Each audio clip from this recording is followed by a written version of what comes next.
पहला सूत्र। अष्टावक्र ने कहा,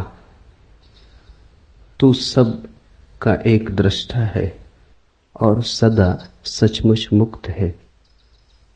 तेरा बंधन तो यही है कि तू अपने को छोड़ दूसरे को दृष्टा देखता है। यह सूत्र अत्यंत बहुमूल्य है। एक एक शब्द इसका ठीक से समझे। तू सबका एक दृष्टा है। एको दृष्टासी सर्वस्य, और सदा सचमुच मुक्त है। साधारणतः हमें अपने जीवन का बोध दूसरों की आंखों से मिलता है। हम दूसरों की आंखों का दर्पण की तरह उपयोग करते, इसलिए हम दृष्टा को भूल जाते और दृश्य बन जाते। स्वाभाविक भी है। छोटा बच्चा पैदा हुआ, उसे अभी अपना कोई पता नहीं। वो दूसरों की आंखों में झांक के ही देखेगा कि मैं कौन। अपना चेहरा तो दिखाई पड़ता नहीं, दर्पण खोजना होगा। जब तुम दर्पण में अपने को देखते हो तो तुम दृश्य हो गए, दृष्टा ना रहे।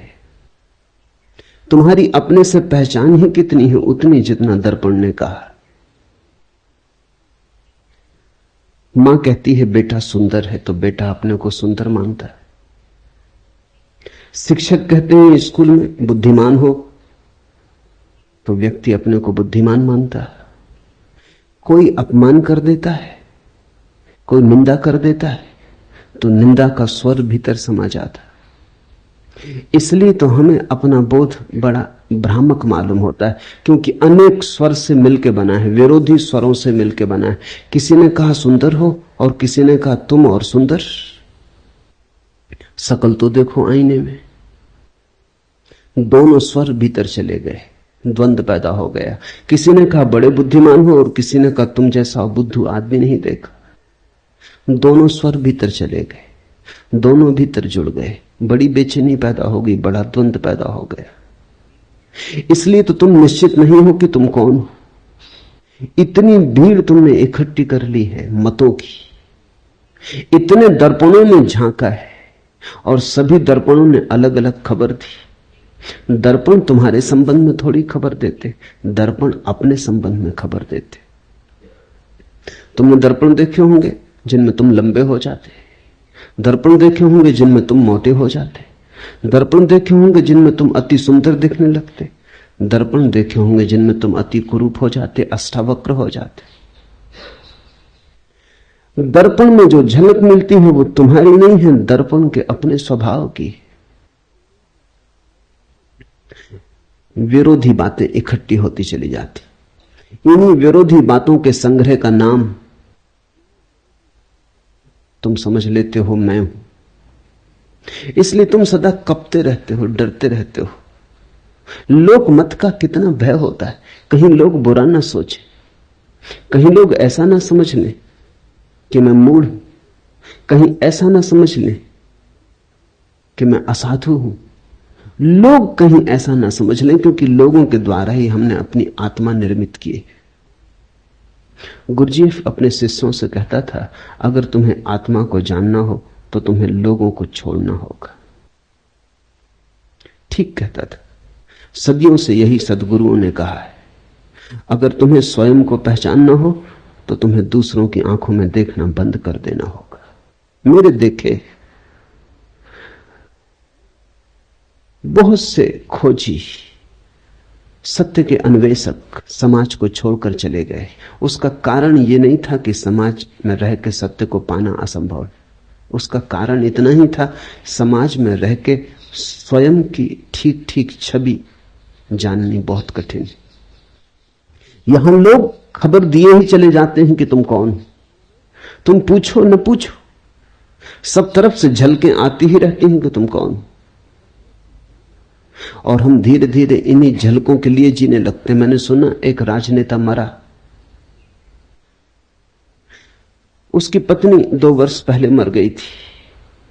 जैसे ही राजनेता मरा, उसकी पत्नी ने उस दूसरे लोग के द्वार पर उसका स्वागत किया, लेकिन राजनेता ने कहा अभी मैं भीतर ना आऊंगा, जरा मुझे मेरी अर्थी के साथ राजघाट तक हो आने दो।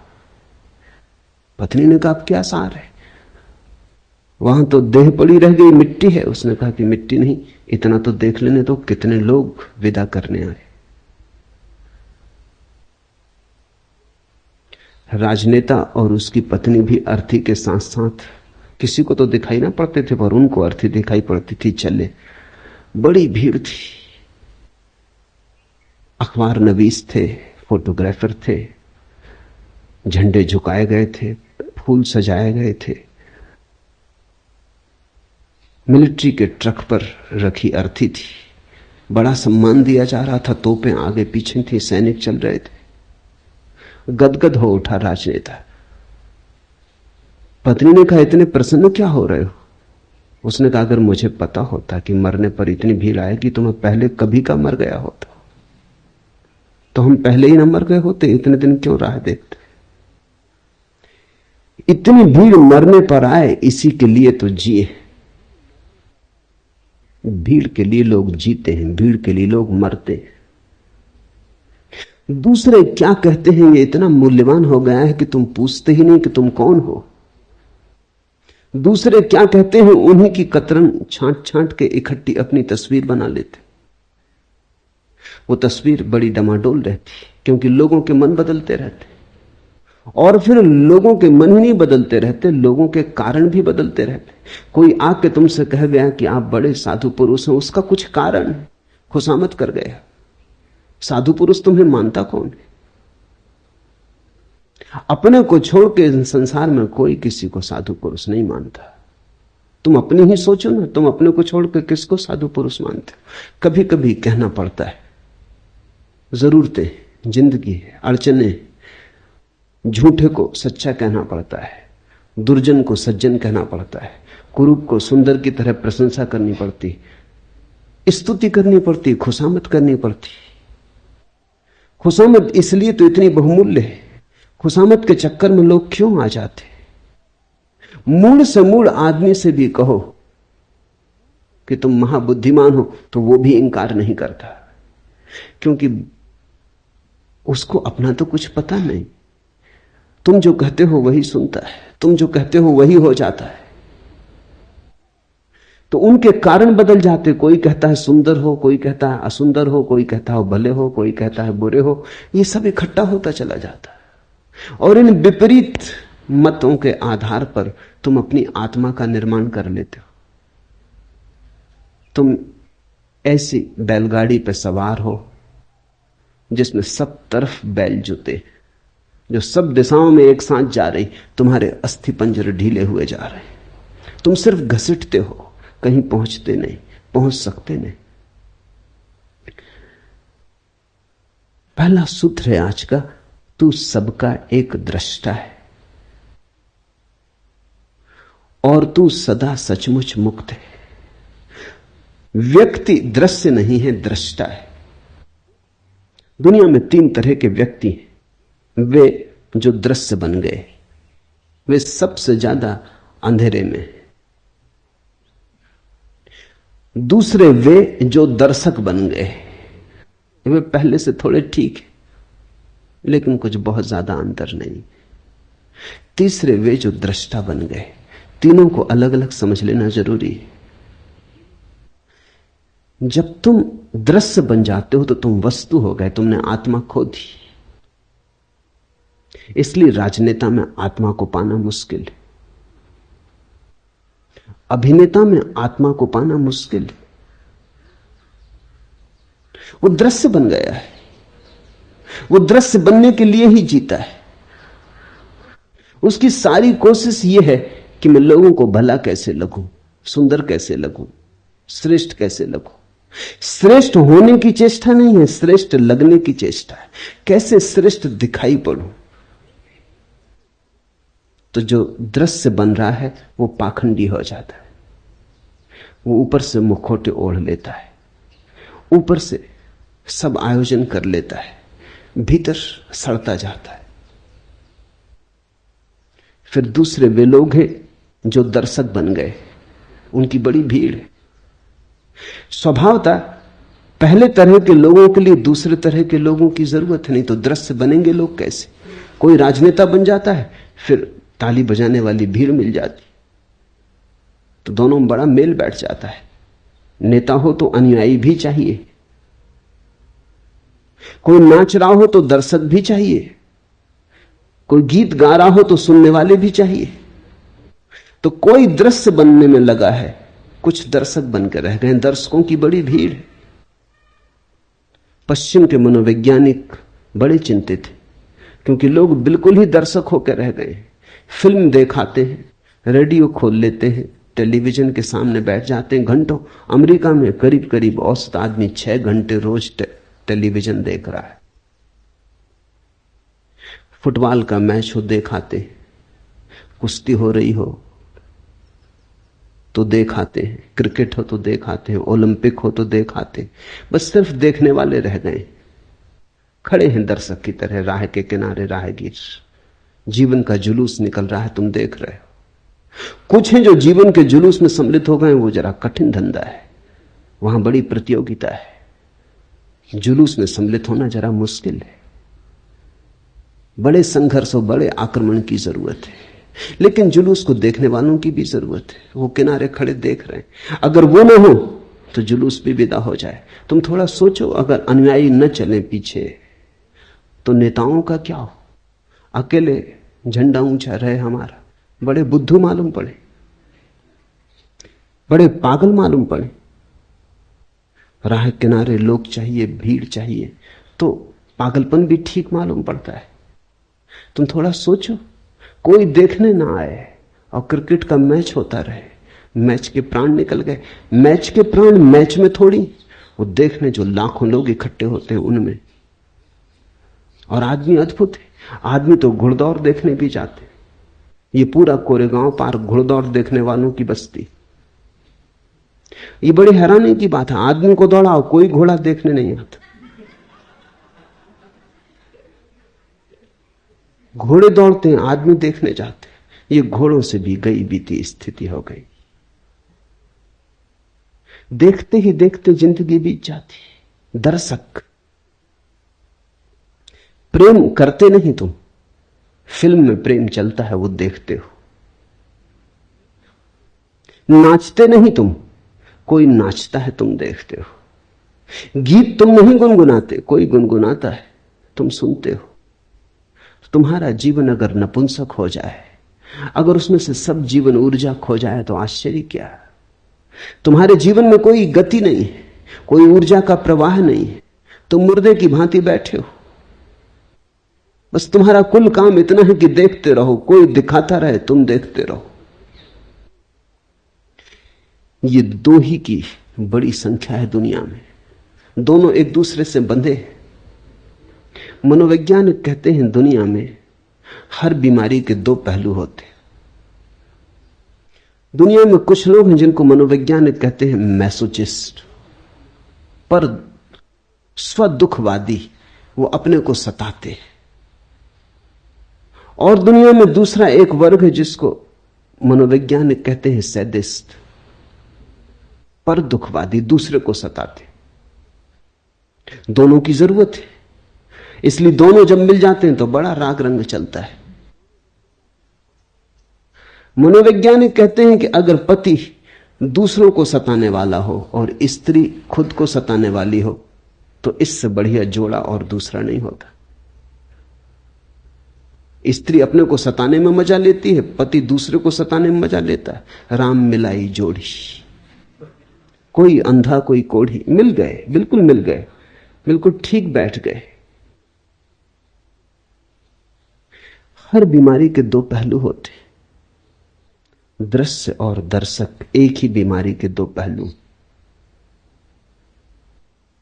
स्त्रियां आमतौर से दृश्य बनना पसंद करती, पुरुष आमतौर से दर्शक बनना पसंद करते। मनोवैज्ञानिकों की भाषा में स्त्रियों को वो कहते हैं एग्जिबिशनिस्ट, नुमाइशी। उनका सारा रस नुमाइश बनने में। मुल्ला नसरुद्दीन मक्खियां मार रहा था, बहुत मक्खियां हो गई, तो पत्नी ने कहा इनको हटाओ। आईने के पास मक्खियां मार रहा था, बोला कि एक जोड़ा,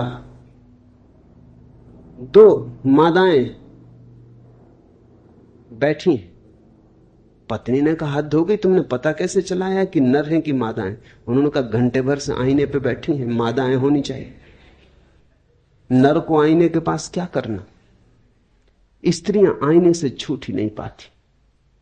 आईना मिल जाए तो चुंबक की तरह खींच लेता है। सारी जिंदगी आईने के सामने बीत रही, कपड़ों में, वस्त्रों में, सजावट में, श्रृंगार में। और बड़ी हैरानी की बात है, इतने सज धज के निकलती हैं, फिर कोई धक्का दे तो नाराज होती, कोई धक्का ना दे तो भी दुखी होंगी, क्योंकि धक्का देने के लिए इतना सज धजने का इंसान था, नहीं तो प्रयोजन क्या था? पति के सामने स्त्रियां नहीं सजती, पति के सामने तो वो भैरवी बनी बैठी रहती, क्योंकि वहां धक्का मुक्का समाप्त हो चुका है। लेकिन घर के बाहर जाएं तब बड़ी तैयारी करती, वहां दर्शक मिलेंगे, वहां दृश्य बनना है। मनुष्य को, पुरुष को मनोवैज्ञानिक कहते हैं वोयूर। उसकी सारी नजर देखने में, उसका रस देखने में। स्त्रियों को देखने में रस नहीं, दिखाने में रस। इसलिए तो स्त्री पुरुषों का जोड़ा बैठ जाता, बीमारी के दो पहलू बिल्कुल एक साथ बैठ जाते। और ये दोनों ही अवस्थाएं रुग्ण। अष्टावक्र कहते हैं मनुष्य का स्वभाव दृष्टा का है, न तो दृश्य बनना है और न दर्शक। अब कभी तुम ये भूल मत कर लेना, कई बार मैंने देखा है कुछ लोग ये भूल कर लेते हैं, वो समझते हैं दर्शक हो गए तो दृष्टा हो गए। इन दोनों शब्दों में बड़ा बुनियादी फर्क है। भाषा कोश में शायद फर्क ना हो, वहां दर्शक और दृष्टा का एक ही अर्थ होगा, लेकिन जीवन के कोश में बड़ा फर्क है। दर्शक का अर्थ है दृष्टि दूसरे पर है, और दृष्टा का अर्थ है दृष्टि अपने पर है। दृष्टि देखने वाले पर है तो दृष्टा, और दृष्टि दृश्य पर है तो दर्शक। बड़ा क्रांतिकारी भेद है, बड़ा बुनियादी भेद है। जब तुम्हारी नजर दृश्य पर अटक जाती है और तुम अपने को भूल जाते हो तो दर्शक। जब तुम्हारी दृष्टि से सब दृश्य विदा हो जाते हैं, तुम ही तुम रह जाते हो, जागरण मात्र रह जाता, होश मात्र रह जाता, तो दृष्टा। तो दर्शक तो तुम तब हो जब तुम बिल्कुल विस्मृत हो गए, तुम अपने को भूल ही गए, नजर लग गई। वहां सिनेमा हॉल में बैठे हो, 3 घंटे के लिए अपने को भूल जाते हो, याद ही नहीं रहती कि तुम कौन हो। दुख सुख चिंताएं सब भूल जाती, इसलिए तो भीड़ वहां पहुंचती। जिंदगी में बड़ा दुख है, चिंता है, परेशानी, कहीं चाहिए भूलने का उपाय। लोग बिल्कुल एकाग्र चित्त हो जाते, बस ध्यान उनका लगता ही फिल्म में। वहां देखते हैं पर्दे पे कुछ भी नहीं है, छायाएं डोल रही, मगर लोग बिल्कुल एकाग्र चित्त हैं। बीमारी भूल जाती, चिंता भूल जाती, बुढ़ापा भूल जाता, मौत भी आती हो तो भूल जाती। लेकिन दृष्टा नहीं हो गए हो तुम फिल्म में बैठ के, दर्शक हो गए, भूल ही गए अपने को। स्मरण ही ना रहा कि मैं कौन हूं। ये जो देखने की ऊर्जा है भीतर, इसकी तो स्मृति ही खो गई। बस सामने दृश्य है, उसी पर अटक गए, उसी में सब भांति डूब गए।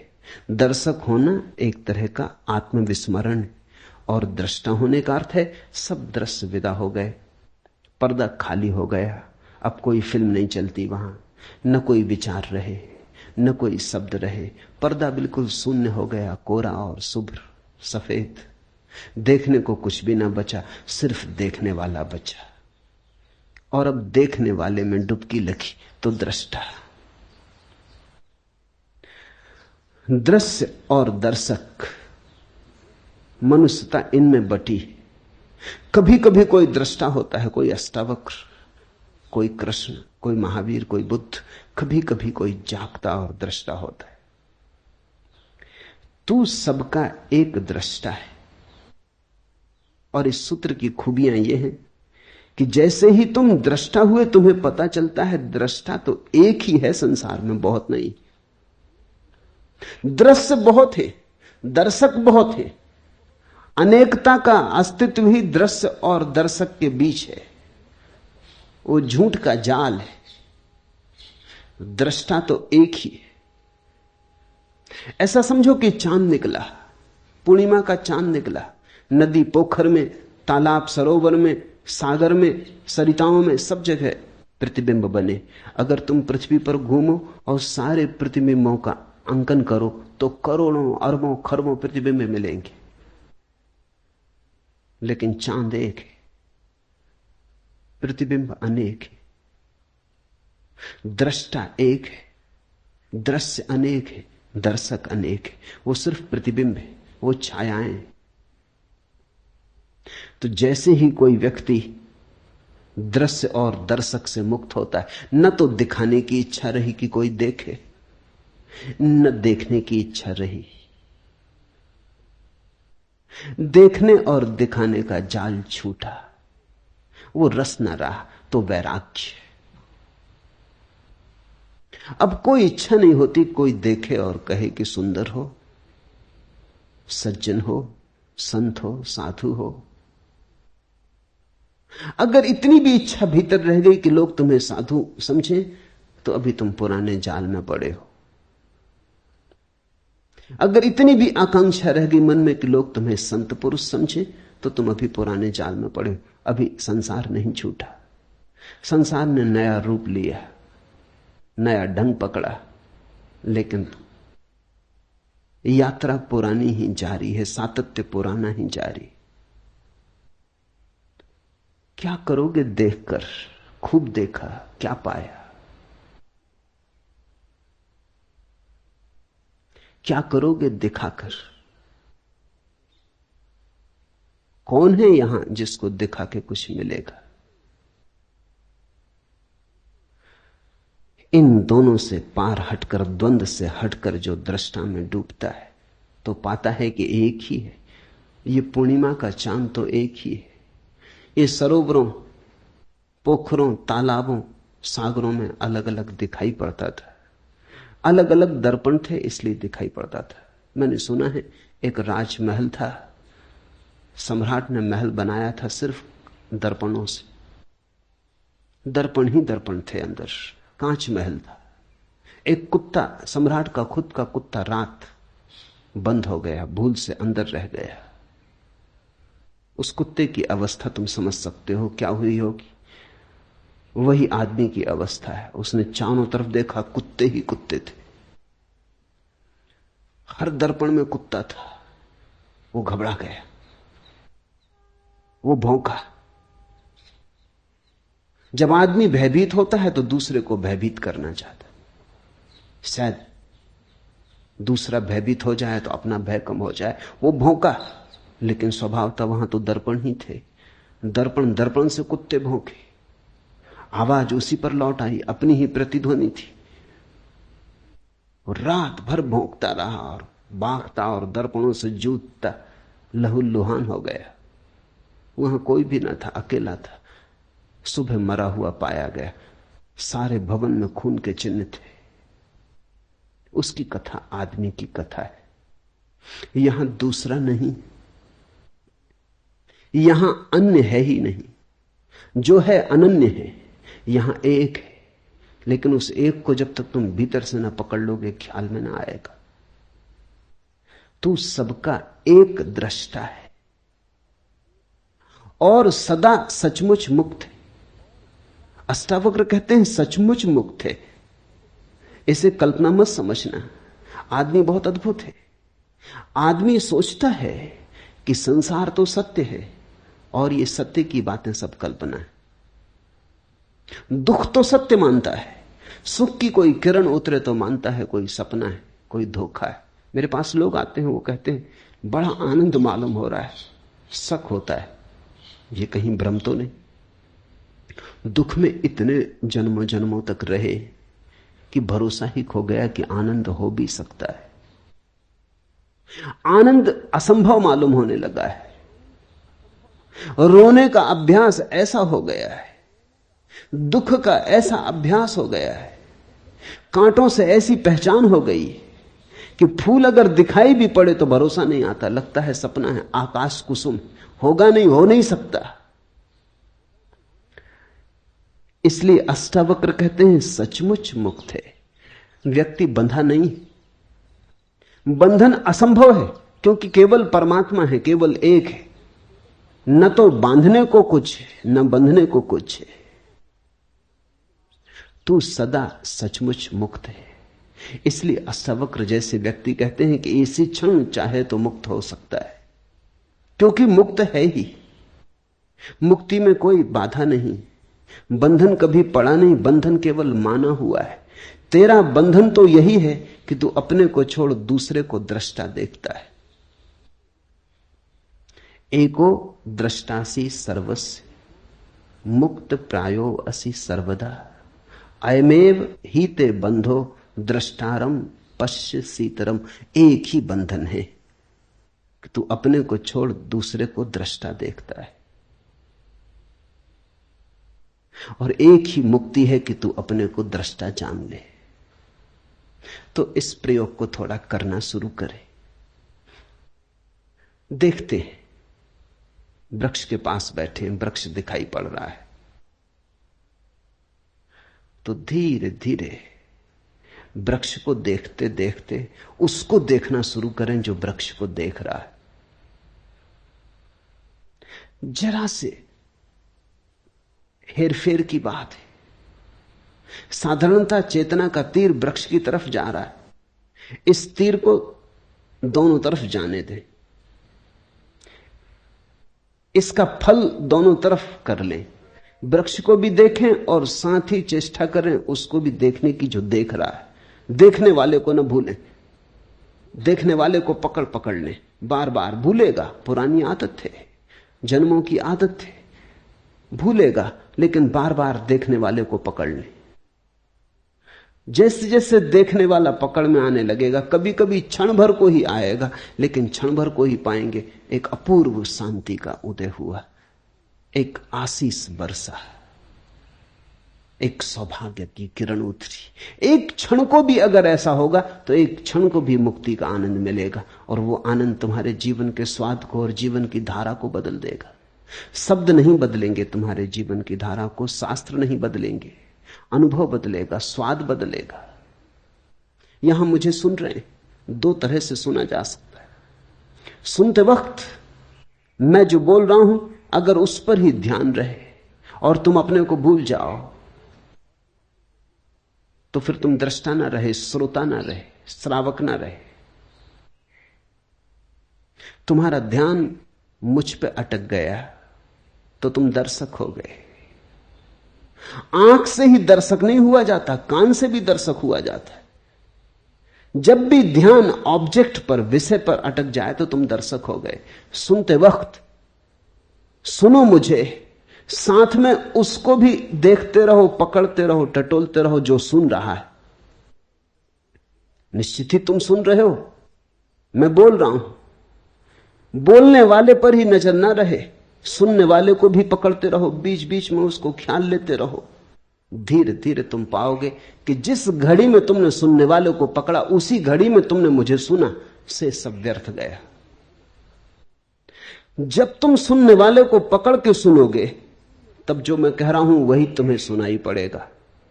और अगर तुमने सुनने वाले को नहीं पकड़ा है तो तुम न मालूम क्या क्या सुन लोगे जो मैंने ना तो कहा ना अष्टावक्र ने कहा।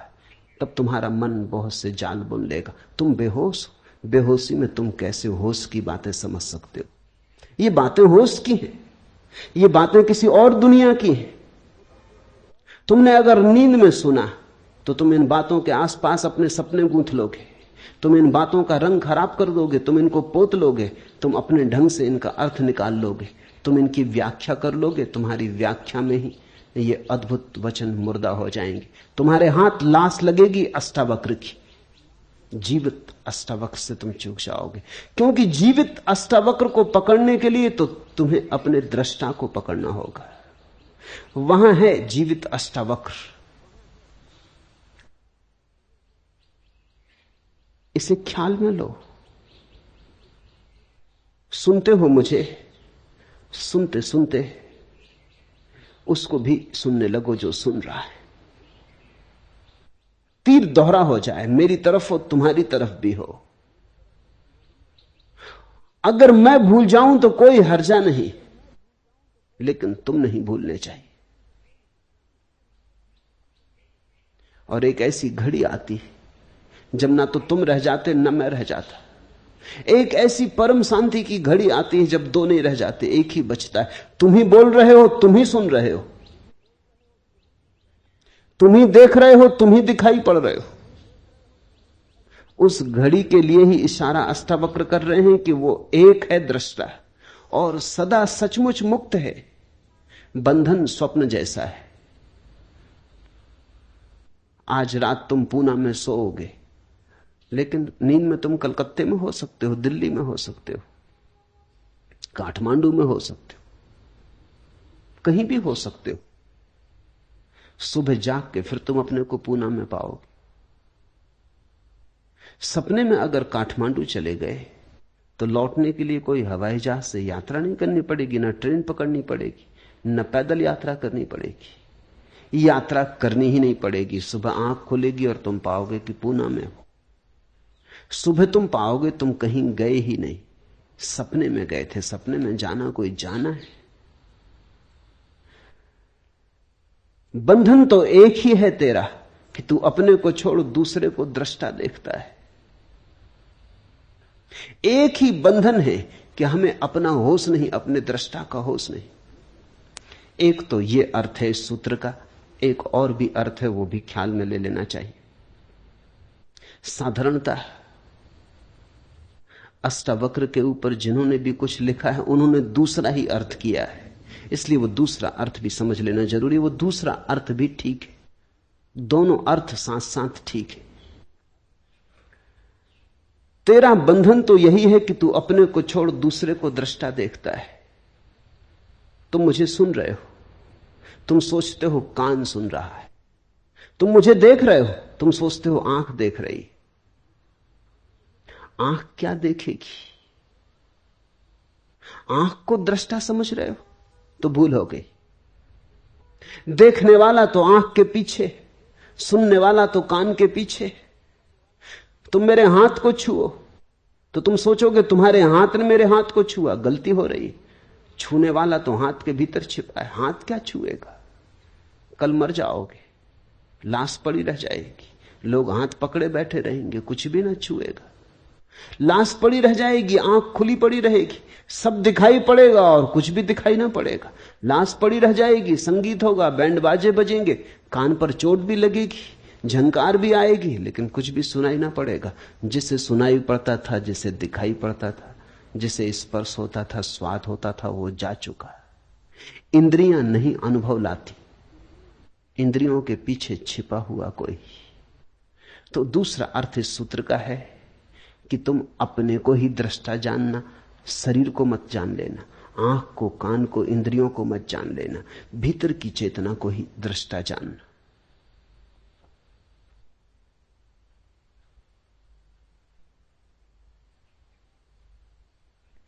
मैं करता हूं ऐसे अहंकार रूपी अत्यंत काले सर्प से दंशित हुआ तू। मैं करता नहीं हूं ऐसे विश्वास रूपी अमृत को पीकर सुखी हो। अहम करता इति, मैं करता हूं ऐसे अहंकार रूपी अत्यंत काले सर्प से दंशित हुआ तू। हमारी मान्यता ही सब कुछ है। हम मान्यता के सपने में पड़े, हम अपने को जो मान लेते हैं वही हो जाते। ये बड़ी विचार की बात है। ये पूरब के अनुभव का सार निचोड़ है। हमने जो मान लिया है अपने को वही हम हो जाते। तुमने अगर कभी किसी सम्मोहनविद को, हिप्नोटिस्ट को प्रयोग करते देखा हो तो तुम चौंके होगे। अगर वो किसी व्यक्ति को सम्मोहित करके कह देता है पुरुष को कि तुम स्त्री हो, और फिर कहता है उठो चलो, तो वो आदमी स्त्री की तरह चलने लगता है। बहुत कठिन है स्त्री की तरह चलना, उसके लिए खास तरह का शरीर का ढांचा चाहिए। स्त्री की तरह चलने के लिए गर्भ की खाली जगह चाहिए पेट में, अन्यथा कोई स्त्री की तरह चल नहीं सकता, या बहुत अभ्यास करे तो चल सकता है। लेकिन कोई सम्मोहनविद किसी को सुला देता है बेहोशी में, वो कहता है उठो तुम स्त्री हो पुरुष नहीं, चलो, वो स्त्री की तरह चलने लगता है। वो उसे प्याज पकड़ा देता है और कहता है ये सेव है, नाश्ता कर लो, वो प्याज का नाश्ता कर लेता है। और उससे पूछो कैसा स्वाद, वो कहता बड़ा स्वादिष्ट। उसे पता भी नहीं चलता कि ये प्याज है, उसे बास भी नहीं आती। सम्मोहन विदों ने अनुभव किया है, और अब तो ये वैज्ञानिक तथ्य है, इस पर बहुत प्रयोग हुए हैं। मूर्छित सम्मोहन में मूर्छित व्यक्ति के हाथ में उठा के एक साधारण कंकड़ रख दो और कह दो अंगारा रख दिया है, वो झटक के फेंक देता है, चीख मारता है कि जल गया। इतने तक भी बात होती तो ठीक था, लेकिन हाथ पे फफोला आ जाता। तुमने खबर सुनी होगी लोगों की कि जो आग पर चल लेते, वो भी सम्मोहन की गहरी अवस्था है। अगर तुमने ऐसा मान लिया कि नहीं जलूंगा, तो आग भी नहीं जलाती। मानने की बात है, अगर जरा भी संदेह रहा तो मुश्किल हो जाएगी, तो जल जाओ। ऐसा बहुत बार हुआ है कि कुछ लोग सिर्फ हिम्मत करके चले गए कि जब इतने लोग चल रहे हैं तो हम भी चल लेंगे, लेकिन भीतर संदेह का कीड़ा था, वो जल गए। ऑक्सफोर्ड यूनिवर्सिटी में इस पर प्रयोग किया गया। लंका से कुछ बौद्ध भिक्षु बुलाए गए थे चलने के लिए। वो बुद्ध पूर्णिमा को हर वर्ष बुद्ध की स्मृति में आग पर चलते। वो बात बिल्कुल ठीक है, बुद्ध की स्मृति में आग पर चलना चाहिए, क्योंकि बुद्ध की कुल स्मृति इतनी है कि तुम देह नहीं हो। तो जब हम देह ही नहीं है तो आग हमें कैसे जलाएगी? कृष्ण ने गीता में कहा है, न आग तुझे जला सकती, न शस्त्र तुझे छेद सकते। नैनम छिदंती शस्त्राणि नाहम दहती पावका। नहीं आग तुझे जलाएगी, नहीं शस्त्र तुझे छेद सकते। तो बुद्ध पूर्णिमा के दिन श्रीलंका में बौद्ध भिक्षु आग पर चलते, उन्हें निमंत्रित किया गया, वो ऑक्सफोर्ड में भी चले। जब वो ऑक्सफोर्ड में चल रहे थे तो एक भिक्षु जल गया। कोई 20 भिक्षु चले, एक भिक्षु जल गया।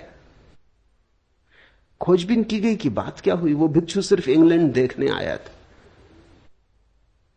उसे कोई भरोसा नहीं था कि वो चल पाएगा। उसकी मर्जी कुछ और थी, वो तो सिर्फ यात्रा करने आया था। उसकी तो आकांक्षा इतनी थी कि इंग्लैंड देख लेंगे, और उसने सोचा जब ये 19 लोग नहीं जलते तो मैं क्यों जलूंगा। मगर भीतर संदेह का कीड़ा था, वो जल गया।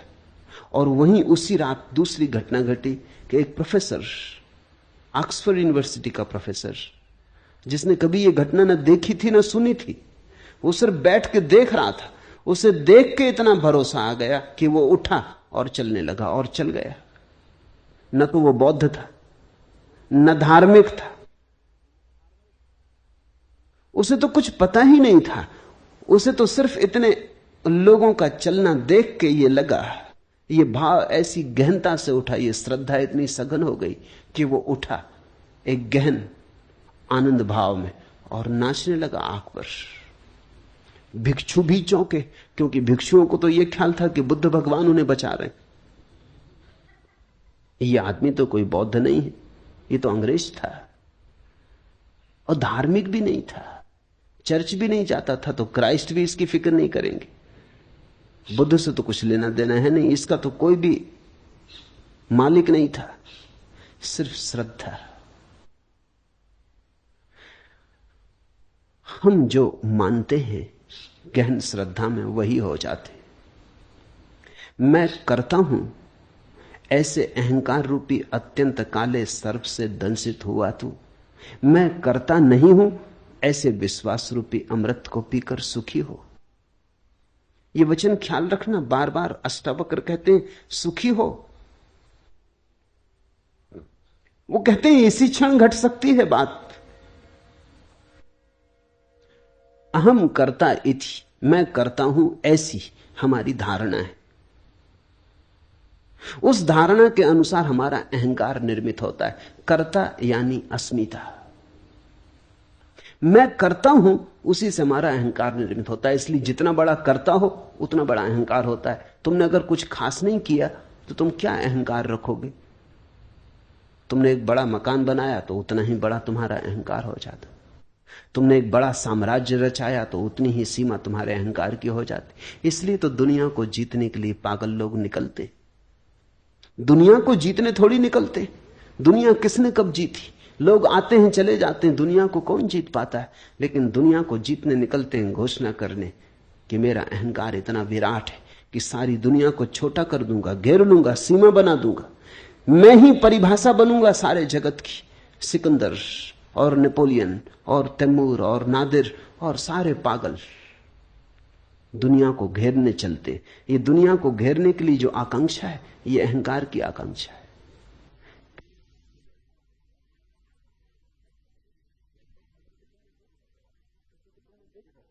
किसी को तुमने देखा मंत्री हो गया या मुख्यमंत्री हो गया, तब उसकी चाल देखी, फिर पद पर नहीं रहा तब उसको देखा, ऐसी खराब हालत हो जाती पद से उतर के।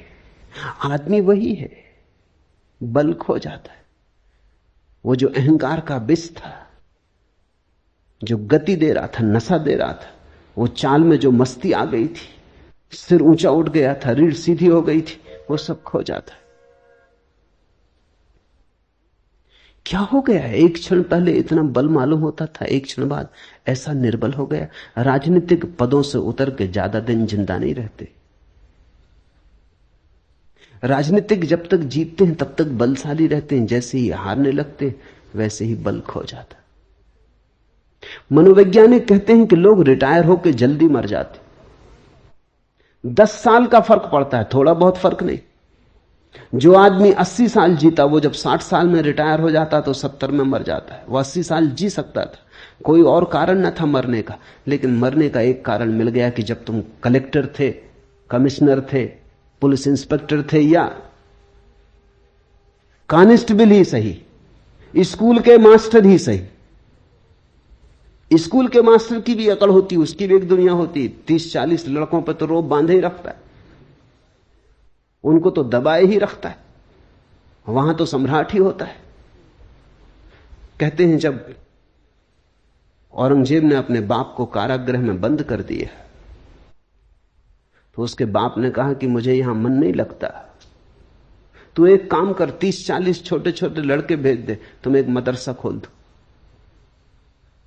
कहते हैं औरंगजेब ने कहा कि बाप जेल में तो पड़ गया है, लेकिन पुरानी सम्राट होने की अकड़ नहीं जाती, तो 30-40 लड़कों पे ही अब मालकियत करेगा।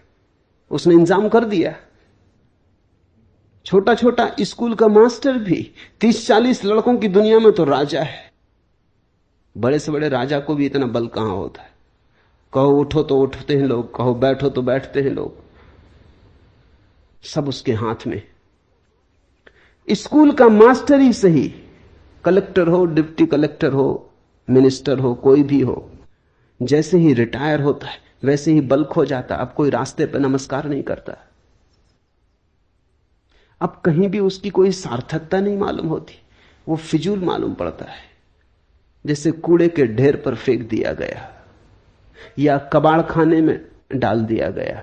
अब उसकी कहीं कोई जरूरत नहीं, जहां भी जाता है लोग उसको सहते, मगर उनके भाव से पता चलता है कि अब जाओ, भी क्षमा करो, अब यहां किस लिए चले आए, अब दूसरा काम करने दो। वही लोग जो उसकी खुशामद करते थे रास्ते से कन्नी काट जाते, वही लोग जो उसके पैर दाबते थे अब दिखाई नहीं पड़ते। अचानक उसके अहंकार का गुब्बारा सिकुड़ जाता है, जैसे गुब्बारा फूट गया, हवा निकलने लगी, पंचर हो गया, सिकुड़ने लगता है। जीने में कोई अर्थ नहीं मालूम होता, मरने की आकांक्षा पैदा होने लगती। वो सोचने लगता है अब मर ही जाऊं, क्योंकि अब क्या सार। रिटायर होकर लोग जल्दी मर जाते क्योंकि उनके जीवन का सारा बल तो उनके साम्राज्यों में था, कोई हेड क्लर्क था तो 10-5 क्लर्कों को ही सता रहा था। इससे कोई फर्क नहीं पड़ता कि तुम कौन हो, तुम चपरासी सही।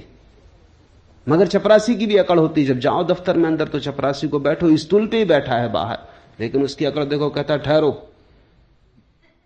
मुल्ला नसरुद्दीन कांस्टेबल का काम करता था, एक महिला को तेजी से कार चलाते हुए पकड़ लिया, जल्दी से निकाली नोटबुक, लिखने लगा। महिला ने कहा सुनो, बेकार लिखा पढ़ी मत करो, मेयर मुझे जानते। मगर वो लिखते ही रहा। महिला ने कहा कि सुनते हो कि नहीं, चीफ मिनिस्टर भी मुझे जानते। मगर वो लिखते ही रहा। आखिर महिला ने आखिरी दांव मारा, उसने कहा सुनते हो कि नहीं, इंदिरा गांधी भी मुझे जानती। मुल्ला ने कहा बकवास बंद करो, मुल्ला नसरुद्दीन तुम्हें जानता है। उस महिला ने कहा कौन मुल्ला नसरुद्दीन, मतलब? उसने कहा मेरा नाम मुल्ला नसरुद्दीन। अगर मैं जानता हूं तो कुछ हो सकता है, बाकी कोई भी जानता रहे, भगवान भी तुम्हें जानता हो। यह रिपोर्ट लिखी जाएगी, यह मुकदमा चलेगा। हर आदमी की अपनी अकड़ है, कांस्टेबल की भी अपनी अकड़ है, उसकी भी अपनी दुनिया है, अपना राज्य, उसके भीतर फंसे कि वो सताएगा। अहंकार जीता है उस सीमा पर जो तुम कर सकते हो। इसलिए तुम देखना, अहंकारी आदमी हां कहने में बड़ी मजबूरी अनुभव करता है। तुम अपने में ही निरीक्षण करना। यह मैं कोई दूसरों को जांचने के लिए तुम्हें मापदंड नहीं दे रहा हूं, तुम अपना ही आत्मविश्लेषण करना। नहीं कहने में मजा आता है, क्योंकि नहीं कहने में बल मालूम पड़ता है। बेटा पूछता है मां से कि जरा बाहर खिलाऊं, वो कहता नहीं नहीं, अभी बाहर खेलने में कुछ हर्जा भी नहीं है। बाहर नहीं खेलेगा बेटा तो कहां खेलेगा? और मां भी जानती है कि जाएगा ही वो, थोड़ा शोरगुल मचाएगा, वो भी अपना बल दिखलाएगा, बलों की टक्कर होगी, थोड़ी राजनीति चलेगी, वो चीख पुकार मचाएगा, बर्तन पटकेगा, तब वो कहेगी अच्छा जा बाहर खेल। लेकिन वो जब कहेगी जा बाहर खेल, तब ठीक है, तब उसकी आज्ञा से जा रहा है।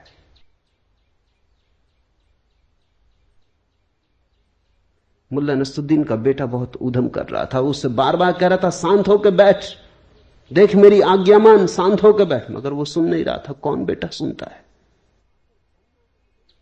आखिर भन्ना के मुल्ला नसरुद्दीन ने कहा अच्छा अब कर जितना ऊधम करना, अब देख कैसे मेरी आज्ञा का उल्लंघन करता है। अब मेरी आज्ञा है, कर कितना ऊधम करना है, अब देखें कैसे मेरी आज्ञा का उल्लंघन करता है। नहीं जल्दी आती जवान पर रखिए। तुम जरा गौर करना, 100 में 90 मौकों पर जहां नहीं कहने की कोई भी जरूरत न थी, वहां भी तुम नहीं कहते हो। नहीं कहने का मौका तुम चूकते नहीं। नहीं कहने का मौका मिले तो झपट के लेते हो। हां कहने में बड़ी मजबूरी लगती, हां कहने में बड़ी दयनीयता मालूम होती। हां कहने का मतलब होता तुम्हारा कोई बल नहीं। इसलिए जो बहुत अहंकारी हैं वो नास्तिक हो जाते। नास्तिक का मतलब उन्होंने आखिरी नहीं कह दी, उन्होंने कह दिया ईश्वर भी नहीं, और की तो बात छोड़ो। नास्तिक का अर्थ है कि उसने आखिरी अल्टीमेट परम इंकार कर दिया। आस्तिक का अर्थ है उसने परम स्वीकार कर लिया, उसने हां कह दिया ईश्वर है। ईश्वर को हां कहने का मतलब है मैं ना रहा, ईश्वर को ना कहने का मतलब है बस मैं ही रहा, अब मेरे ऊपर कोई भी नहीं, मेरे पार कोई भी नहीं, मेरी सीमा बांधने वाला कोई भी नहीं। हमारा कर्तृत्व हमारे अहंकार को भरता है। इसलिए अष्टावक्र के सूत्र को ख्याल करना, मैं करता हूं, अहम कर्ता इति। ऐसे अहंकार रूपी अत्यंत काले सर्प से दंसित हुआ तो व्यर्थी पीड़ित और परेशान हो रहा है। यह पीड़ा कोई बाहर से नहीं आती, यह दुख हम जो झेलते हैं अपना निर्मित किया हुआ है। जितना बड़ा अहंकार उतनी पीड़ा होगी। अहंकार घाव है, जरा सी हवा का झोंका भी दर्द दे जाता है। निरअहंकारी व्यक्ति को दुखी करना असंभव है, अहंकारी व्यक्ति को सुखी करना असंभव है। अहंकारी व्यक्ति ने तय ही कर लिया कि अब सुखी नहीं होना है, क्योंकि सुख आता है हां भाव से, स्वीकार भाव से। सुख आता है ये बात जानने से कि मैं क्या हूं, एक बूंद हूं सागर में, सागर की एक बूंद हूं। सागर ही है, मेरा होना क्या है। जिस व्यक्ति को अपने न होने की प्रतीति सघन होने लगती है, उतने ही सुख के अंबार उस पर बरसने लगते। जो मिटा वो भर दिया जाता है, जिसने अकड़ दिखाई वो मिट जाता है। मैं करता नहीं हूं ऐसे विश्वास रूपी अमृत को पीकर तू सुखी हो। मैं करता नहीं हूं ऐसे भाव को अष्टावक्र अमृत कहते। अहम न करता इति, यही अमृत है। इसका एक अर्थ और भी समझ लेना चाहिए। सिर्फ अहंकार मरता है, तुम कभी नहीं मरते। इसलिए अहंकार मृत्यु है, विष है। जिस दिन तुमने जान लिया कि अहंकार है ही नहीं, बस मेरे भीतर परमात्मा ही है, उसकी ही एक फैलाव, उसकी ही एक किरण, उसकी ही एक बूंद, फिर तुम्हारी कोई मृत्यु नहीं, फिर तुम अमृत हो। परमात्मा के साथ तुम अमृत हो, अपने साथ तुम मरण धर्मा हो। अपने साथ तुम अकेले हो, संसार के विपरीत हो, अस्तित्व के विपरीत हो, तुम असंभव युद्ध में लगे हो जिसमें हार सुनिश्चित है। परमात्मा के साथ सब तुम्हारे साथ है, जिसमें हार असंभव है, जीत सुनिश्चित है। सबको साथ लेके चल पड़ो। जहां सहयोग से घट सकता हो वहां संघर्ष क्यों करते हो? जहां झुक के मिल सकता हो वहां लड़के लेने की चेष्टा क्यों करते हो? जहां सरलता से, विनम्रता से मिल जाता हो वहां तुम व्यर्थ ही ऊधम क्यों मचाते हो? व्यर्थ का उत्पात क्यों करते हो? मैं करता नहीं हूं ऐसे विश्वास रूपी अमृत को पीकर सुखी हो। जनक ने पूछा है कैसे हम सुखी हो, कैसे सुख हो, कैसे मुक्ति मिले। कोई विधि नहीं बता रहे हैं अष्टावक्र, वो नहीं कह रहे हैं कि साधो इस तरह, वो कहते हैं देखो इस तरह, दृष्टि ऐसी हो। बस ये सारा दृष्टि का ही उपद्रव है। दुखी हो तो गलत दृष्टि आधार है, सुखी होना है तो ठीक दृष्टि। विश्वास रूपी अमृत को पीकर सुखी हो, इसमें विश्वास की भी परिभाषा समझने जैसी है। अविश्वास का अर्थ होता है तुम अपने को समग्र के साथ एक नहीं मानते, उसी से संदेह उठता है। अगर तुम समग्र के साथ अपने को एक मानते हो तो कैसा अविश्वास? जहां ले जाएगा अस्तित्व वही शुभ है।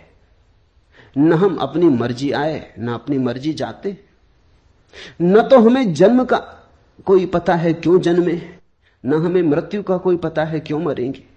न हमसे किसी ने पूछा जन्म के पहले कि जन्मना चाहते हो, न हमसे कोई मरने के पहले पूछेगा कि मरोगे, मरने की इच्छा है। सब यहां हो रहा है, हमसे कौन पूछता है? हम व्यर्थ ही बीच में क्यों अपने को लाएं? जिससे जीवन निकला है उसी में हम विसर्जित होंगे, और जिसने जीवन दिया है उस पर अविश्वास कैसा?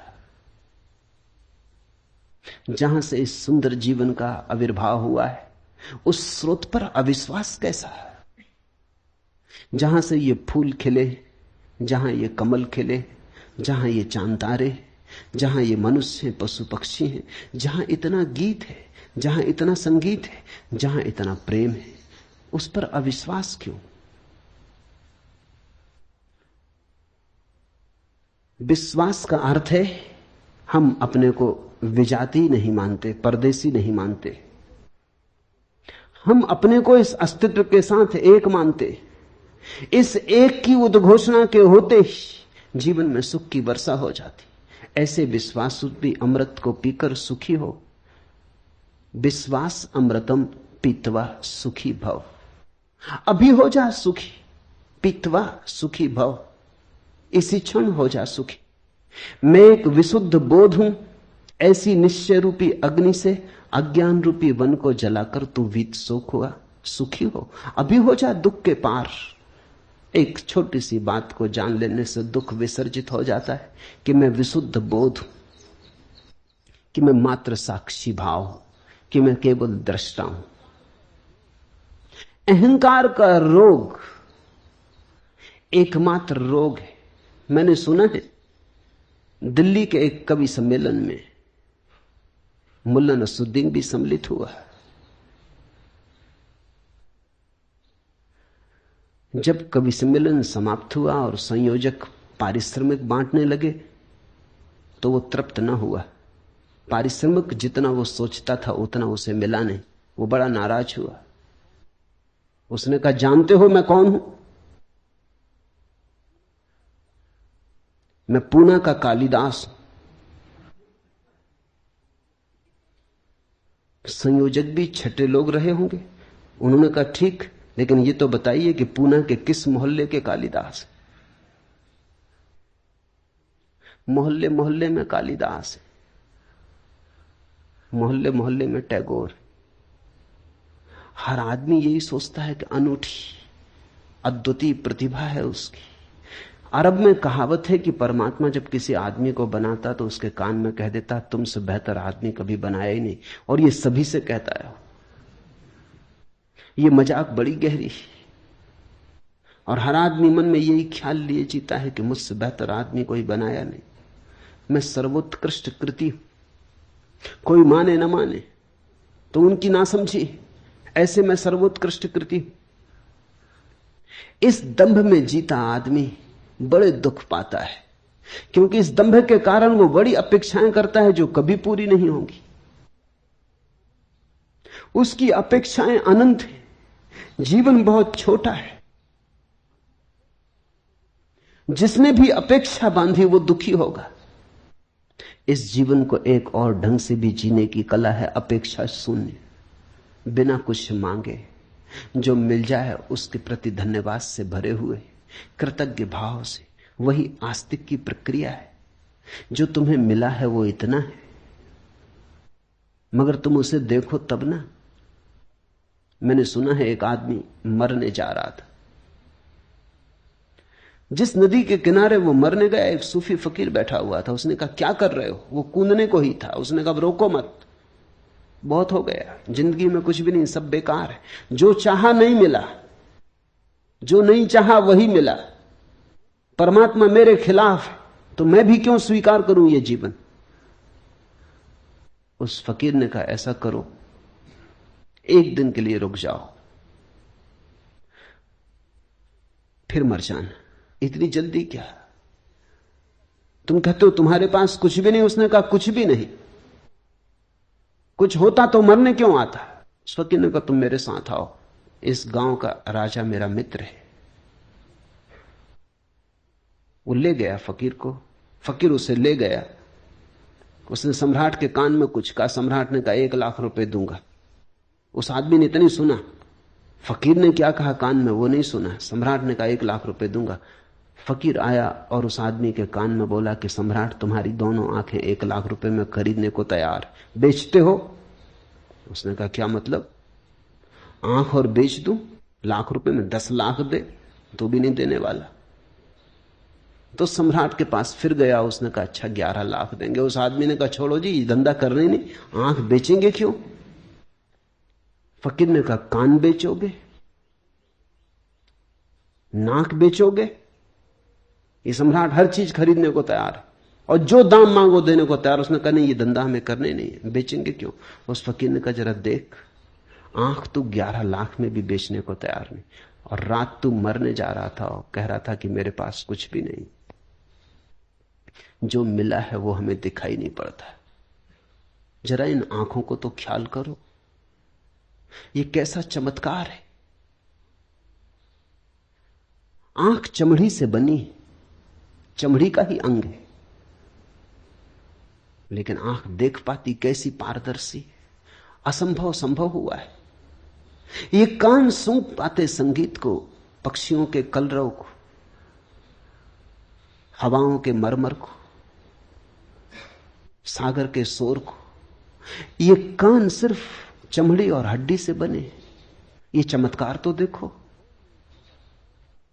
तुम हो, ये इतना बड़ा चमत्कार है कि इससे बड़ा और कोई चमत्कार क्या तुम सोच सकते हो?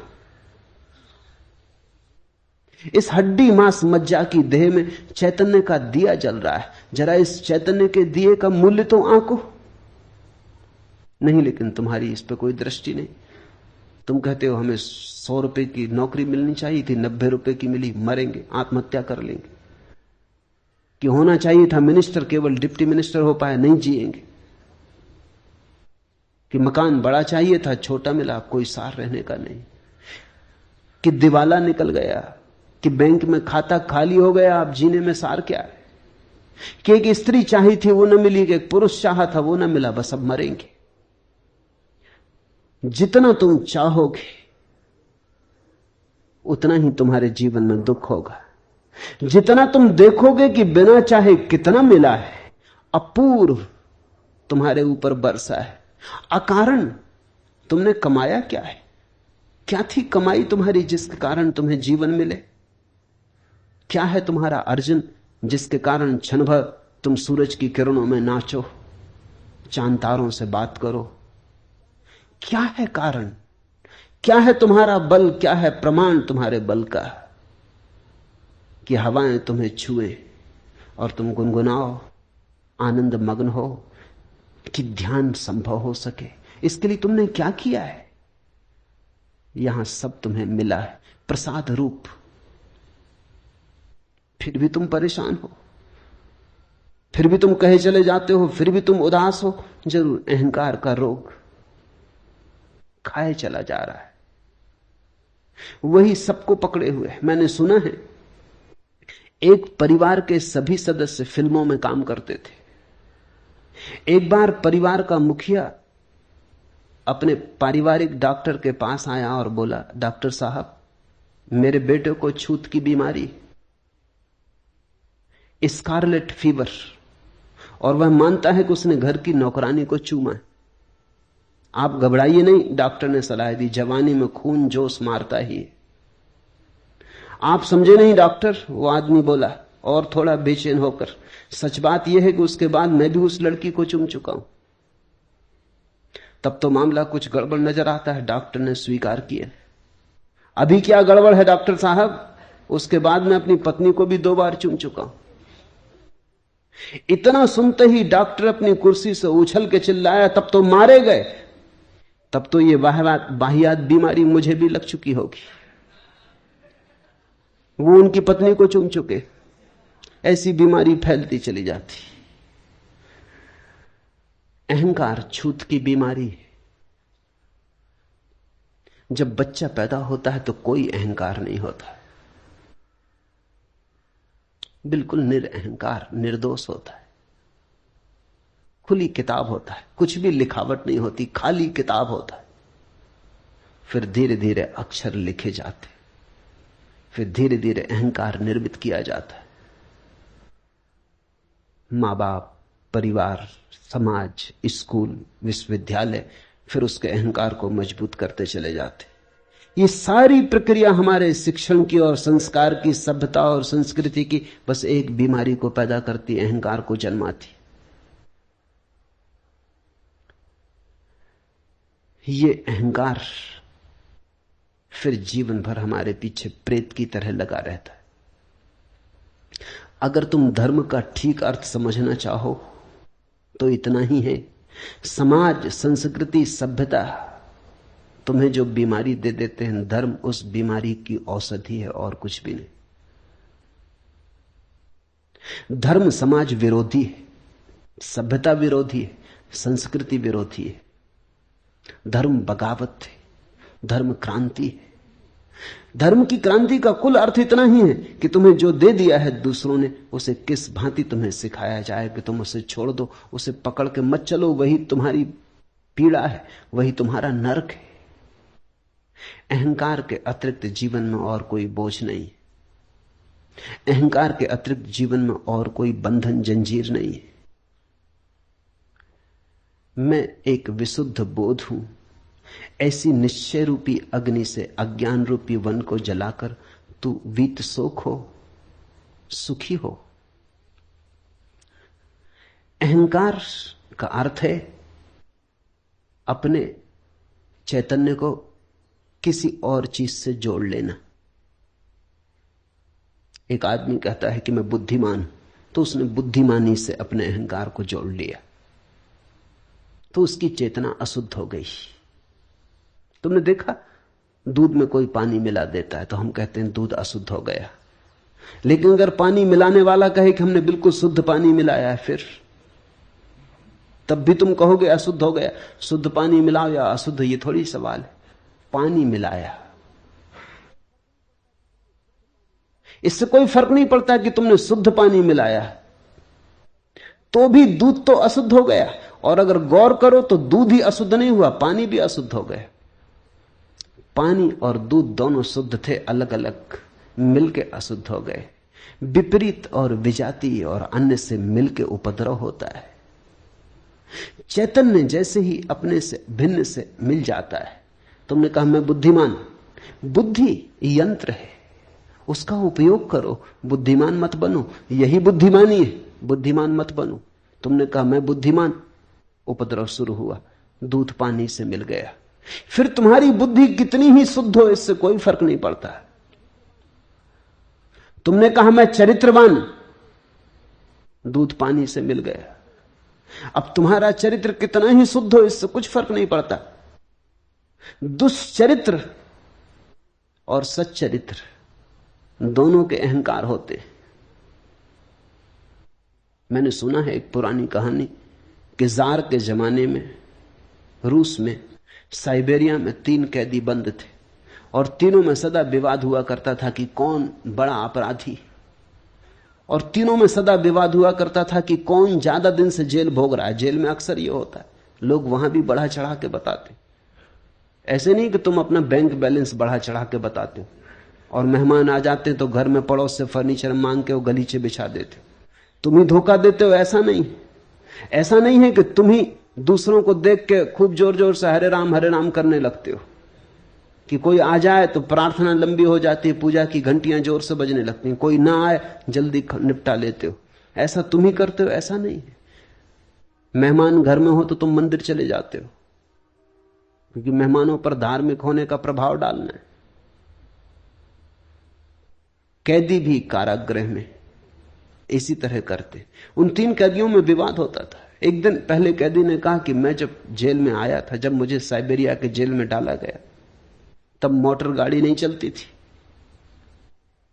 दूसरे ने कहा इसमें क्या रखा है, मैं जब डाला गया तब बैलगाड़ी तक नहीं चलती थी। तीसरे ने कहा बैलगाड़ी, बैलगाड़ी क्या होती। वो ये सिद्ध करने की कोशिश कर रहे हैं कि कौन कितने प्राचीन समय से उस जेल में पड़ा हुआ। इसमें भी अहंकार है। मैंने सुना है एक जेल में एक नया अपराधी आया, जिस कोठरी में उसे भेजा गया था उस कोठरी में एक दादा पहले से ही जमे थे। उन दादा ने पूछा कि कितने दिन रहेगा।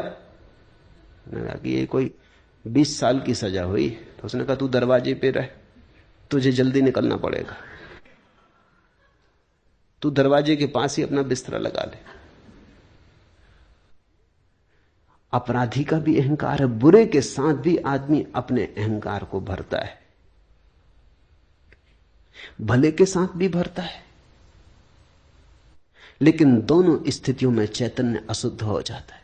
अष्टावक्र कहते हैं मैं एक विशुद्ध बोध हूं, न तो मैं बुद्धिमान हूं, न मैं चरित्रवान हूं, न मैं चरित्रहीन हूं, न मैं सुंदर हूं, न मैं असुंदर हूं, न मैं जवान हूं, न मैं बूढ़ा हूं, न गोरा न काला, न हिंदू न मुसलमान, न ब्राह्मण न शूद्र।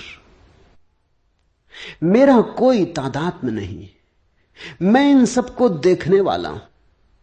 जैसे तुमने दिया जलाया अपने घर में, तो दिए की रोशनी टेबल पे भी पड़ती, कुर्सी पे भी पड़ती, दीवार पे भी पड़ती, दीवार घड़ी पे भी पड़ती, फर्नीचर पे, अलमारी पर, कालीन पर, फर्श पर, छप्पर पर, सब पे पड़ती।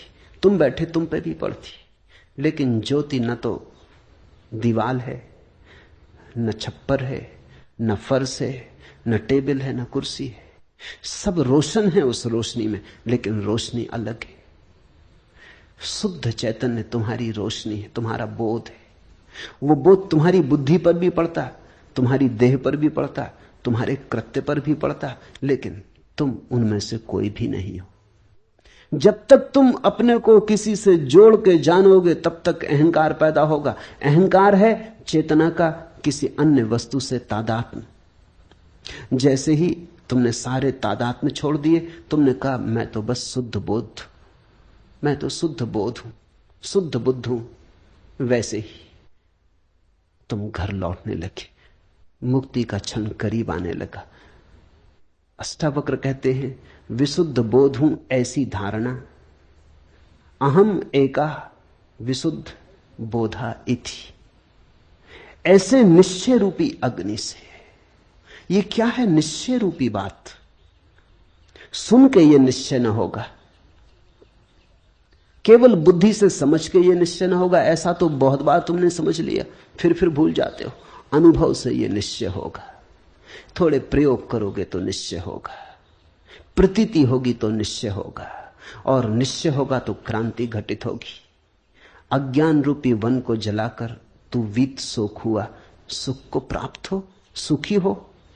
जिसमें यह कल्पित संसार रस्सी में सांप जैसा भासता है, तू वही आनंद परमानंद बोध है। अतएव तू सुखपूर्वक विचर। यहां दुख का कोई कारण ही नहीं है। तुम नाहक एक दुख स्वप्न में दबे और परेशान हुए जा रहे हो। दुख स्वप्न तुमने देखा, अपने ही हाथ छाती पर रख के आदमी सो जाता है, हाथ के वजन से रात नींद में लगता है कि छाती पर कोई भूत प्रेत चढ़ा। अपने ही हाथ रखे हैं छाती पर, उनका ही वजन पड़ रहा है, लेकिन निद्रा में वही वजन भ्रांति बन जाता। या अपना ही तकिया रख लिया अपनी छाती पर, लगता पहाड़ गिर गया। चीखता चिल्लाता, चीख भी नहीं निकलती, हाथ पैर हिलाना चाहता, हाथ पैर भी नहीं हिलते, ऐसी घबराहट बैठ जाती। फिर जब नींद भी टूट जाती तो भी पाता पसीना पसीना है। नींद भी टूट जाती है, जाग भी जाता है, समझ भी लेता है कोई दुश्मन नहीं, कोई पहाड़ नहीं गिरा, अपना ही तकिया अपनी छाती पर रख लिया कि अपने ही हाथ अपनी छाती पर रख लिए थे। तो भी सांस धक धक चल रही, जैसे मीलों दौड़ के आया हो। सपना टूट गया, फिर भी अभी तक परिणाम जारी।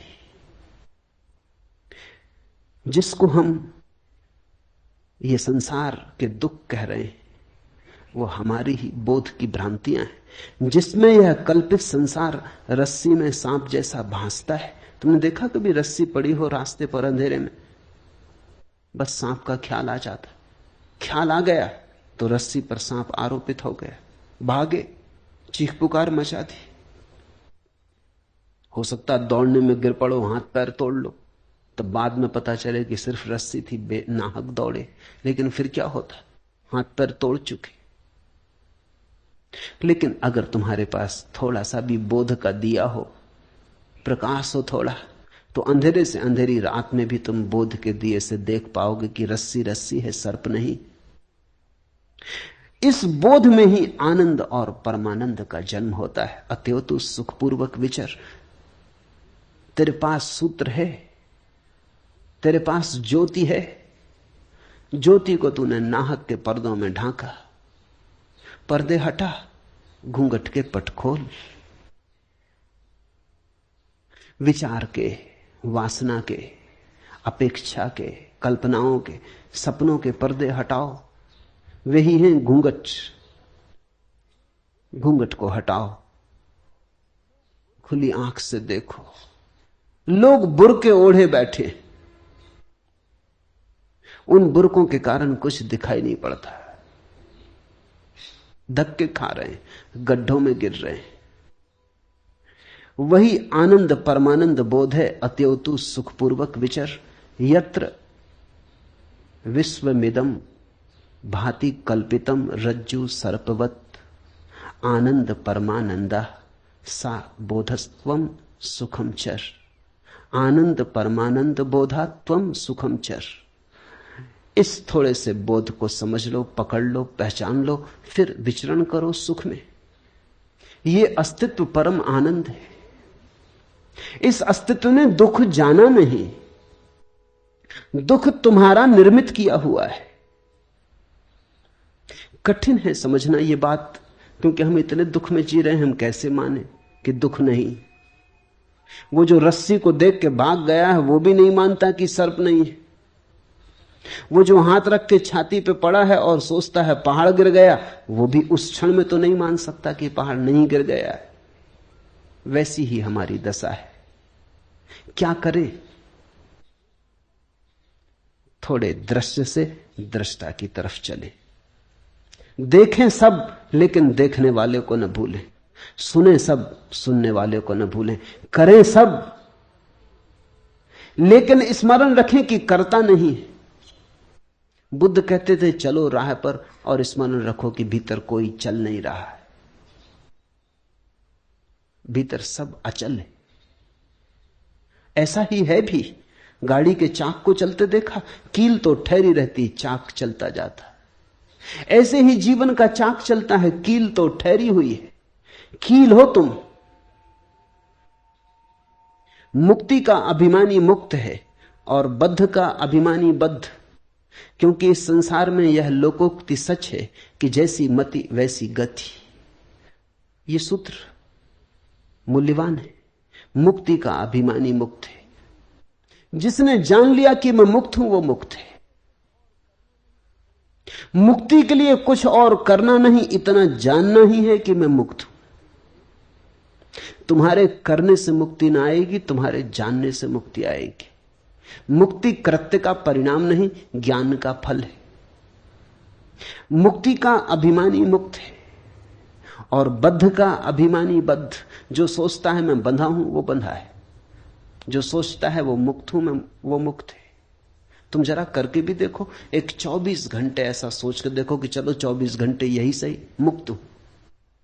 24 घंटे मुक्त रह के देख लो, तुम बड़े चकित होगे। तुम्हें खुद ही भरोसा ना आएगा कि अगर तुम सोच लो मुक्त हो तो कोई नहीं बांधने वाला है, तो तुम मुक्त हो। तुम सोच लो कि बंधा हूं तो हर चीज बांधने वाली है। मेरे एक मित्र थे, मेरे साथ प्रोफेसर थे। होली के दिन थे, भांग पी ली, रास्ते पे शोरगुल मचा दिया, हुल्लड़ कर दिया। बड़े सीधे आदमी थे। सीधे आदमी के साथ खतरा है। उसके भीतर काफी दबा पड़ा रहता। उपद्रवी नहीं थे। नाम भी उनका भोले राम था। भोले भाले आदमी थे। भोले भाले आदमी के साथ एक खतरा है, भांग वगैरह से बचना चाहिए। क्योंकि वो भोला भालापन जो ऊपर ऊपर है, भांग ने तो डुबा दिया। भीतर जो दबा पड़ा था, जिंदगी भर में जो नहीं किया था, वो सब निकल आया। वो सड़क पर गए, शोरगुल मचाया, उपद्रव कर दिया, किसी स्त्री के साथ छेड़छाड़ कर दी, पकड़ लिए गए, थाने में बंद कर दिए गए। अंग्रेजी के प्रोफेसर थे। रात कोई 2 बजे आदमी मेरे पास आया और उसने कहा कि आपके मित्र पकड़ गए, और उन्होंने खबर भेजी कि निकालो, सुबह के पहले निकालो, नहीं तो मुश्किल हो जाएगी। बामुश्किल उनको निकाल पाए। सुबह होते होते निकाल तो लाए, लेकिन वो ऐसे घबरा गए। सीधे साधे आदमी थे। वो ऐसे घबरा गए कि बस मुश्किल खड़ी हो गई। 3 महीने उन्होंने ऐसा कष्ट भोगा। सड़क से पुलिस वाला निकले कि वो छुप जाए, तो वो आ रहा पकड़ने। मेरे साथ एक ही कमरे में रहते थे। रात पुलिस वाला सीटी बजाए, वो बिस्तर के नीचे हो जाए। तुम कर क्या रहे हो? आ रहे हैं वो लोग। फिर तो हालत ऐसी बिगड़ गई कि वो ना मुझे सोने देना, खुद सोए। वो कहें जगो, सुना तुमने? वो लोग, हवा में खबर है, आवाज आ रही, रेडियो पर वो लोग यहां वहां से खबर भेज रहे हैं कि भोला राम कहां है। भोला राम, तुम सो जाओ। अबे सो कैसे जाएं, जीवन खतरे में। वो पकड़ेंगे, फाइल है मेरे खिलाफ। आखिर में इतना परेशान हो गया कि कोई रास्ता न देख के कॉलेज भी जाना उन्होंने बंद कर दिया। छुट्टी लेके घर बैठ गए। वो 24 घंटे एक ही रंग चलने लगा,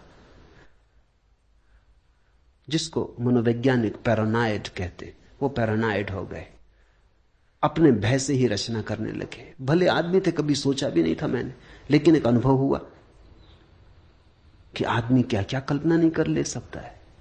दीवानों को वो कहें कान है, सब तरफ लोग सुन रहे हैं।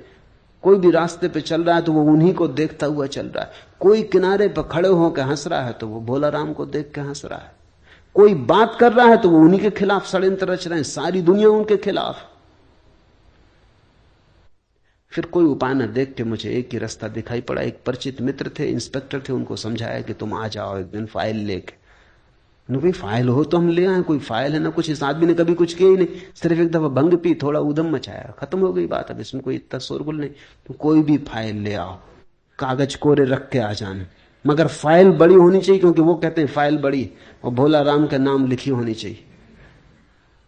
और तुम चिंता मत करना, 2-4 हाथ इनको रसीद कर देना और बांध भी देना हथकड़ी इनके हाथ में। और जब तक मैं तुमको 10,000 रुपया रुष्वत न दूं, इनको छोड़ने के लिए राजी मत होना, तभी शायद ये छूटे। लाना पड़ा। उन्होंने 2-4 हाथ उनको लगाए। जब उनको हाथ लगाए तब वो बड़े प्रसन्न हुए। वो कहने लगे मुझसे, अब देखो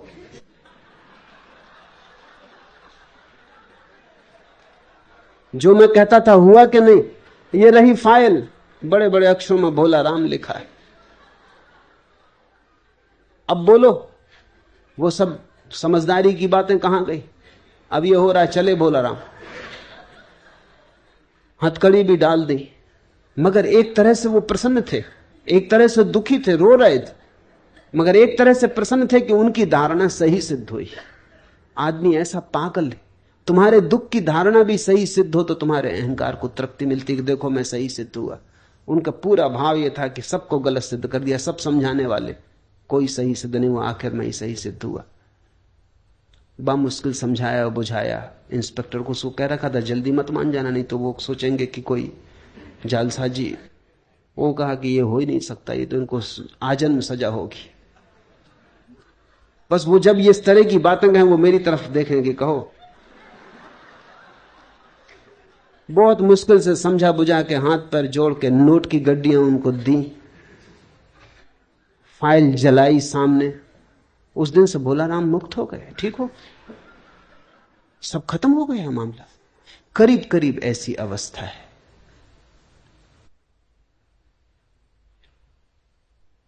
मुक्ति का अभिमानी मुक्त है और बद्ध का अभिमानी बद्ध, क्योंकि इस संसार में यह लोकोक्ति सच है कि जैसी मति वैसी गति। तुम जैसा सोचते हो वैसा ही हो गया है। तुम्हारे सोचने ने तुम्हारा संसार निर्मित कर दिया है। सोच को बदलो, जागो और ढंग से देखो। सब यही रहेगा, सिर्फ तुम्हारे देखने, सोचने, जानने के ढंग बदल जाएंगे और सब बदल जाएगा। मुक्ताभिमानी मुक्तो ही बद्धो बद्धाभिमान्यपि किम वदन्ति है सत्ययम या मतिसा गति भवेत, या मतिसा गति भवेत। तो जैसा सोचो, जैसी मति वैसी गति हो जाती। आत्मा साक्षी है, व्यापक है, पूर्ण है, एक है, मुक्त है, चेतन है, क्रिया रहित है, असंग है, निष्प्रह है, शांत है। वह भ्रम के कारण संसार जैसा भासता है। साक्षी, व्यापक, पूर्ण। सुनो इस शब्द को, अष्टावक्र कहते तुम पूर्ण हो। पूर्ण होना नहीं है, तुम में कुछ भी जोड़ा नहीं जा सकता। तुम जैसे हो परिपूर्ण हो।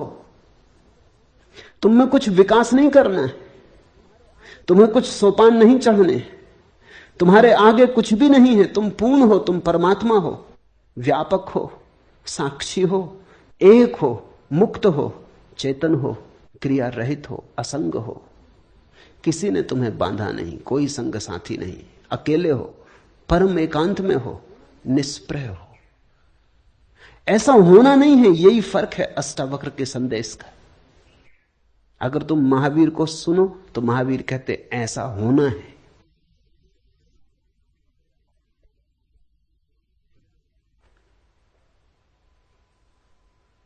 अष्टावक्र कहते हैं ऐसे तुम हो।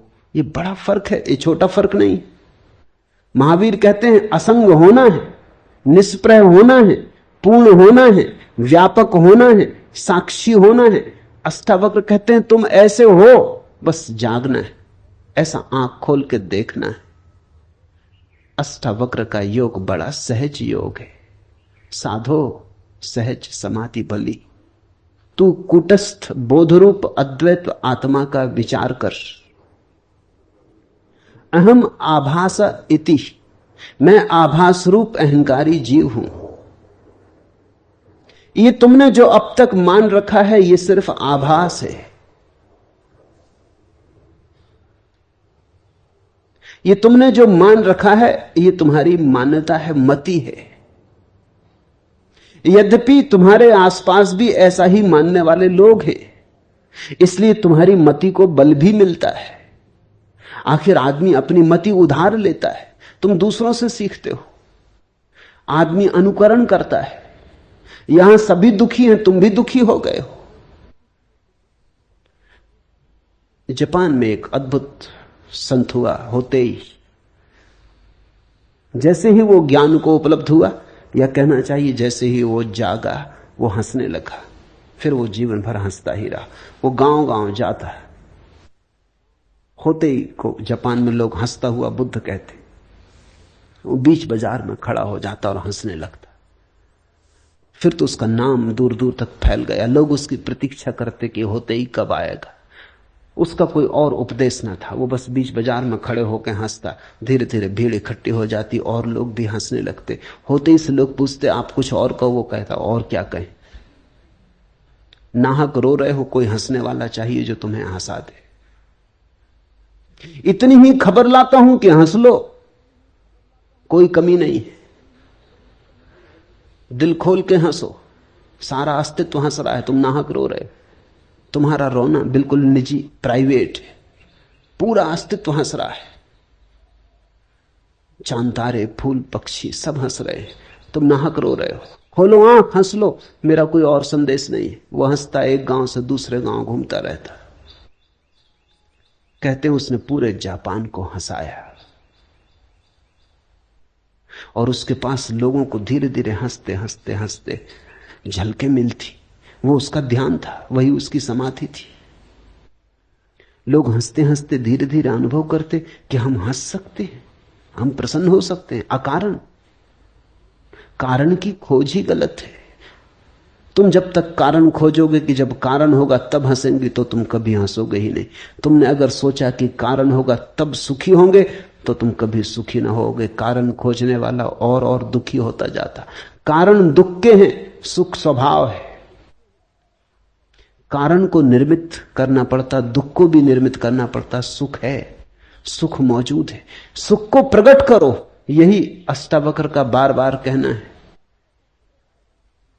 बोधस्त्वम सुखम चर वीत सोखा सुखी भव, विश्वास समृतम पीतवा सुखी भव। पीले अमृत हो जा सुखी। मनुष्य पूर्ण है, एक है, मुक्त है। सिर्फ आभास बाधा डाल रहा है। मैं आभास रूप अहंकारी जीव हूं, ऐसे भ्रम को और बाहर भीतर के भाव को छोड़कर तू कुटस्थ बोधरूप अद्वैत आत्मा का विचार कर। अहम आभासा इति वाह्यम अंतरम भावम मुक्तवा। बाहर और भीतर के भाव से मुक्त हो जा। आत्मा न तो बाहर है और न भीतर। बाहर और भीतर भी सब मन के ही भेद है। आत्मा तो बाहर भी है, भीतर भी है। आत्मा में सब बाहर भीतर है, आत्मा ही है। बाहर भीतर के सब भाव को छोड़कर तू कुटस्थ बोध रूप अद्वैत आत्मा का विचार कर। यह अनुवाद ठीक नहीं है। मूल सूत्र है वाह्यम अंतरम भावम मुक्तवा। मुक्त होकर अंतर बाहर से त्वम कुटस्थ बोधम अद्वैतम आत्मानम परिभावे। परिभाव कर, विचार कर, ये ठीक नहीं।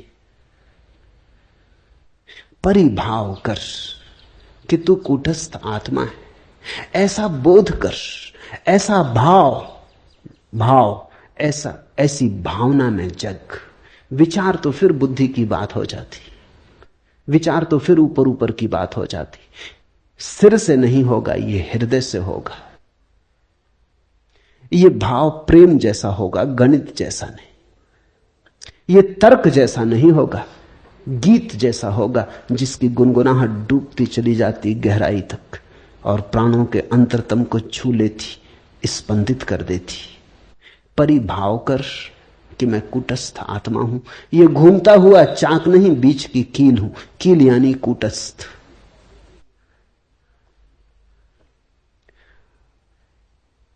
तुम जब तक सोचते हो पृथ्वी पर हो, पृथ्वी पर हो। जिस क्षण तुमने तैयारी दिखाई, जिस क्षण तुमने हिम्मत की, उसी क्षण आकाश में उड़ना शुरू हो सकता है। दल के दल तैर रहे मेघ मगन भू पर, उड़ता जाता हूं मैं मेघों के ऊपर। एक अजब लोक खुला है मेरे आगे, कोई सपना विराट सोए में जागे। कहां उड़ जाता है समय सिंधु घर घर। गाड़ी जो अंधी घाटी में बर्फीली, उर्मिल धाराओं में मछली चमकीली। धसता जाता हूं पैनिल तम के भीतर, कोसों तक लाल परधी सूरज को घेरे। छलक रहा इंद्रधनुष पंखों पर मेरे, यहां वहां फूट रहे रंगों के निर्झर। ठहरी सी नदी कहीं, उड़ते से पुल हैं, धाराओं पर धाराएं आकुल व्याकुल हैं। गलगल कर बहे जा रहे नभ में भूधर। गांव पर गांव धवल, जंगल कांसों के, उगते ये तरु अनंत किसकी सांसों के। एक दूसरी धरती बना हुआ है अंबर, दल के दल तैर रहे मेघ मगन भू पर। उड़ता जाता हूं मैं मेघों के ऊपर। एक अजब लोक खुला है मेरे आगे, कोई सपना विराट सोए में जागे। जागो, सपना खूब देखा, अब जागो। बस जागना कुंजी है, कुछ और करना नहीं। न कोई साधना, न कोई योग, न आसन, बस जागना। हरिओम तत्सत।